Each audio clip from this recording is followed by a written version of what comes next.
Hi, this is Lindsay, one of the co-hosts of Beauties and Headcanons. Thanks for listening to the following broadcast on Public House Media.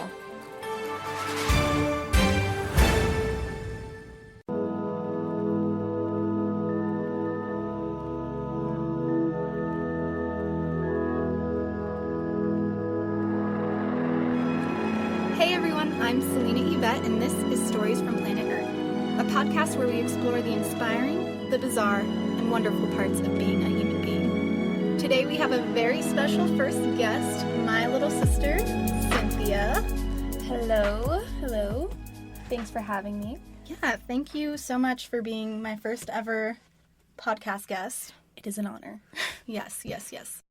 Okay, so let's just start out by learning a little bit about you. Who are you? I'm from Colorado Springs. I am a creative person. I love to paint. I love yoga. Recently started dabbling in acting. Recently started dabbling in jiu-jitsu. Oh yeah, that's fresh. That's fresh. That we was literally yesterday. had our first class yesterday. I'm Puerto Rican. I love being Hispanic. That's like one of my favorite things about myself and my culture. And very Puerto Rican of you to mention that right away. Of course, very, very true. It wouldn't be me if I didn't. Yeah. Yeah, that's who I am. Very good. Well, we're happy to have you. So I guess this will be a pretty tandem interview because your story kind of intertwines with my story. Yep. Since we're obviously related and grew up together. So I already know this, obviously, but we had a pretty tumultuous childhood. Yep. Yeah. We went through, us and our mom went through quite a turbulent time with her former husband. And I'd say that, that was one of like the biggest challenges that we faced being so young. And I think that kind of like shaped me in a way. Yeah, I mean, it shaped our whole family probably in a really crazy way. So, I guess growing up and experiencing domestic violence as a young child is kind of confusing, especially for me because I was 5 years younger than you. Mm-hmm. So it was like a very like weird time, and I guess now that I'm older, I've realized how it really affected me and affected our family, really. Yeah, definitely. And I think that something that maybe not a lot of people know about trauma is that if you don't deal with it, it just kind of sits in you. And it sits in you until you decide that you want to confront it. And that's kind of something that you've had to do in the last, year or two, right? Yes. I think after going into my first year of college in 2017, it kind of, came up inside me. I was, super anxious. I had back-to-back panic attacks, probably, for a few months straight. And that first semester of college really hit hard because I had so much trauma that I didn't deal with. Mm-hmm. And then it just all came up like heartburn. And then after realizing that I still had so much to deal with, internally, I came back home from Fort Collins, really upset, really sad, lost. And then I think the second semester of college really got out of control. Yeah, so what exactly were you thinking in that time? Were you, I don't know, were you trying to directly confront it, or was it something that just was bubbling up to the surface that you felt like you couldn't help but confront it at that point? Oh, yeah. I think that it bubbled up so much that I realized I was like, oh my God, I have to face this or I'm just going to be this shell of a human being for the rest of my life. Mm-hmm. And then that's kind of around the time frame where I decided that I had to go to therapy. Mm-hmm. And what was that decision like, deciding, I need to go seek some help for this and actually I didn't actually want to go until Mom called. Really? Was Mom the one that... Yep. Oh, wow. She called, I didn't know that, actually. Yeah, she called the therapist's office, and she basically told them everything that I was experiencing, obviously to her knowledge, because I was very secretive about, like, my anxiety and depression and all of that stuff. But she called and she was like, we experienced this trauma. She needs to figure it out. And then she made me talk to my therapist, who... And was that Tara at that point? Was she the first therapist? She was my first ever therapist that I talked to. And basically from there, I was like, okay, this is probably a good decision. Yeah, and what was it like starting out therapy and, like, having to talk about all of this to a complete stranger? Oh my God. I think that was, like, the most daunting task, I feel, for, like, in therapy, was, like, talking to a complete stranger about all of the things that happened in my childhood, and then, you know, even afterwards, like in high school, how, I don't know, different I was. Mm-hmm. So I think, like, entering therapy was really hard because I was really guarded, but my therapist made it so easy to talk to her and, like, reveal all those parts of myself. Yeah, that is awesome. You did land, like, a pretty amazing therapist, it sounds like. Yeah. And so as you were working through all of this in therapy, like, what was the moment when it kind of, like, clicked and you were like, yes, I am on the road to recovery. Like, I am feeling really good about my decision going to therapy? I think that was, like, December 2018, whenever it was going to be the new year. I just, like, because we had probably, like, a 3-week break from therapy because I would go every other week. So that was an extra week of, like, not being therapied. And I guess all of the skills that she gave me to cope with, like, my trauma and, like, my anxiety, I used them. And I came back and I was like, oh my God, this was the best decision I've ever made in my life. Yeah, totally. And so you went through something called EMDR. Yes. Could we talk a little bit about that? Yes, I would love to. Yeah, so give me just, like, a light definition of what EMDR is. So EMDR is basically a rewiring of the brain. Basically, people with trauma, whenever you scan their brain, they show trauma in the back of their brain. I'm not sure what that area is called. That's okay. We're not scientists here. But it's this big, like, red space in your brain, and basically EMDR takes all of that trauma and puts it to your frontal lobe. So there's, like, different ways of doing EMDR. It's like noises. A therapist usually, like, waves their finger in front of someone's eyes.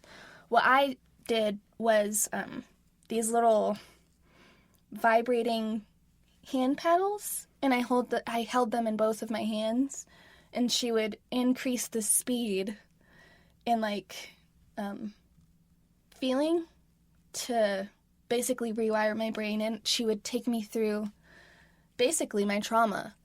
And was that pretty difficult, like, having to confront it so head on, these memories of what happened to us when we were children? Yeah, that was, like, a really hard process to go through. Like, even before I started EMDR, I had to get to a point where I wasn't dissociating, where I was more grounded, more present in, like, my day-to-day life. Basically, my therapist took me through the most triggering memory I had, and she desensitized it. So she, like, took me through it, and she would say, like, what would it feel like to not be triggered by it?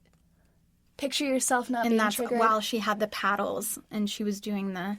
Yeah, while the vibration was happening, it would go in my left hand, then go in my right hand, my left hand, my right hand, and so on. And then basically, like, it's this weird process. Like, the psychologist who figured it out basically had, like, trauma from her childhood, and she just was moving her eyes really fast, and she thought back about her trauma, and there was no trigger. Mm-hmm. So that's what I went through in therapy, like at the last end of my therapy. Okay. And you're not going to therapy anymore. Nope. And do you think that, how long were you in therapy again? It was about like a year and a half? A year. Do you think at the end of that year, you're feeling like empowered by that experience? And just tell me a little bit about like the results of that year of therapy. So basically throughout therapy, I talked about a lot of my childhood and like the aftermath of our trauma. And I talked about how I basically I didn't know who I was. Mm-hmm. And I was like going down this path of like, you know, abandoning my dreams. Basically, I was like forgetting everything that like made me happy, and I was kind of just, you know, doing the American way, like Yeah, treading, go to college right after high school, Yeah. and, you know, just figure it out. like suppress all your trauma and just Pull Get the yourself most- up by your bootstraps. yes, exactly. So like through therapy, my therapist was so good. She was like super spiritual, and she basically was like, you need to figure out like what makes your heart happy. And I think like through therapy, I've really like I've lessened my anxiety, like my depression is gone. Mm-hmm. I would say I do get sad, but that's normal. And I've realized that like experiencing the array of emotions that humans are capable of having is so important. Yeah, And, totally. You know, I found other ways of like therapying myself and like parenting my inner child. And I think I found like the thing I want to do with my life through therapy because I found myself. Yeah, absolutely. And I think that it's really amazing that you were able to do that, because a lot of the time, I mean, I don't know, we just like sit with that stuff and we don't ever confront it, and it's just this vicious cycle of like suppressing it, and then you're okay for a little bit, but then it bubbles back up. So I personally am very proud of you for Thank you. doing the thing. So how are some of those ways that you therapy yourself? And like now that you're not seeing Tara anymore, what do you do whenever you feel anxious or like you start to slip backwards into sadness? Hand me my phone, please. I actually write in my notes whenever I feel really like anxious or sad, and I have a whole note section in my phone of like just thoughts. Ooh, can you share some thoughts with us? Yeah. Yeah, there's a lot. Here's a really good one from May. It says, I guess a part of becoming whole again has a lot to do with feeling all the emotions you were numb to before. It's like being more human. Mm-hmm. You see, I was numb for so long, I didn't even know what those feelings were, that I even had them. I'm seeing now that there's beauty in pain and there's beauty in the unknown. So I think, like, a lot of the times how I work through my troubles now are, like, just feeling them fully, acknowledging that I feel sad, Mm-hmm. and then figuring out the best way to move forth with that. Yeah. And that's really amazing. I don't know if y'all caught this before, but she is only 20 years old. And I think it's just amazing. I mean, I'm not much older. I'm only 24, but I just Yes. think it's so impressive that you've already figured this out.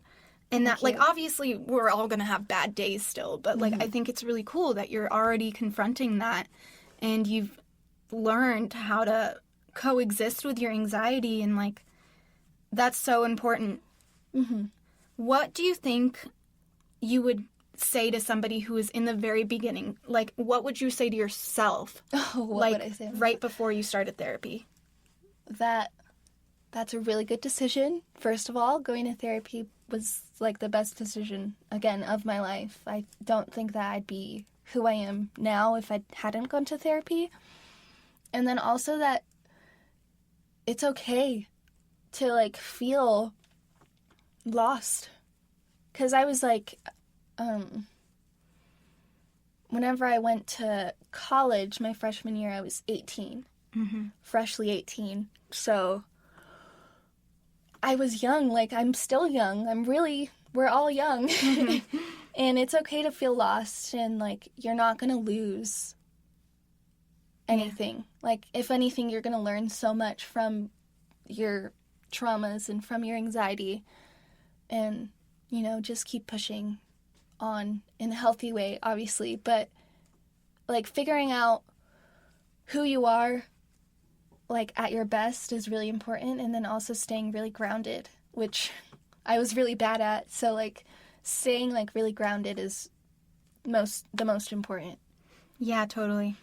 I think that is something that I had to figure out too. Like, whenever I went through my whole ordeal, like, I also had severe anxiety. Yep. Like I said before, like we said before, we had a pretty crazy childhood. Traumatic childhood, yeah. Yeah, it was no joke. But yeah, I think that it's so important to just have something healthy that you can lean back on, whether that's like journaling or running or yoga. We're big yogis. Yeah, big time yogis. I think, like, the first time I realized that yoga was, like, a good way to therapy yourself was when you came back home from Fort Collins that one January. Yeah, whenever we did shout out Yoga with Adrienne. My queen. Yes, our queen. We did the 31-day challenge together. Yes. And that was, like, a very, like, weird time because I had just moved back to the Springs with my mom and Kevin and Dad and Charity. And we have a big family. Big family. That's a story for another day. But, like, I moved back and I was really, like, in my head. Like, I don't remember my second semester of college at all because I dissociated for that long. Yeah. So, yeah, I think, like, I realized, like, yoga was a good way to therapy myself. Yeah, for sure. So do you have any other ways that you like to therapy yourself other than your notes and yoga? I like to paint a lot. I kind of, like, was super creative as a child. I'm sure you remember I painted a lot. And I would write songs, and I would perform in the living room for Abuela and all of that stuff. But I think now, like, I've realized how important my creative side is. So I really like to draw and paint. And I think now, like, that I've broached the acting community, I think that'll be a good way to therapy myself too. Yeah, so I think you do have a lot of really cool opportunities and new projects that you're taking on right now. Yes. Just tell me a little bit about that and, like, deciding what you want to do after you got done with therapy. So I think it really started before even going to college. Whenever I was applying to different colleges, I had applied to a bunch of art schools, but was very afraid of actually going to art school. I was like, oh my God, what if I'm not good enough? Like, you know, all of those things. And I actually worked through those things in therapy.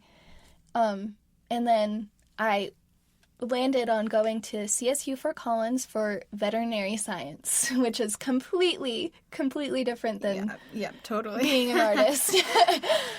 But that was kind of like a weird thing. I went in there and I was like, oh, you know, vet science would be good because I'd get the most amount of money, you know, I'd be smart. And that goes back to, like, just nose to the grind, like, American dream, just chasing the Exactly. thing right when you're freshly 18. Yeah, so I went through that whole thing, and I think that's why I was also super, like, anxious, too, is it was just, like, a culmination of all these things. And then through therapy, I kind of, like, found myself again. I was so lost. And then I came back to that child, you know, who loved to draw and paint and perform. And I was like, that's what I have to do. That's who I am. Yeah. And I think this year alone, I've really been trying to get more in touch with that. I did my first audition in March, I think. March. I think so, yeah.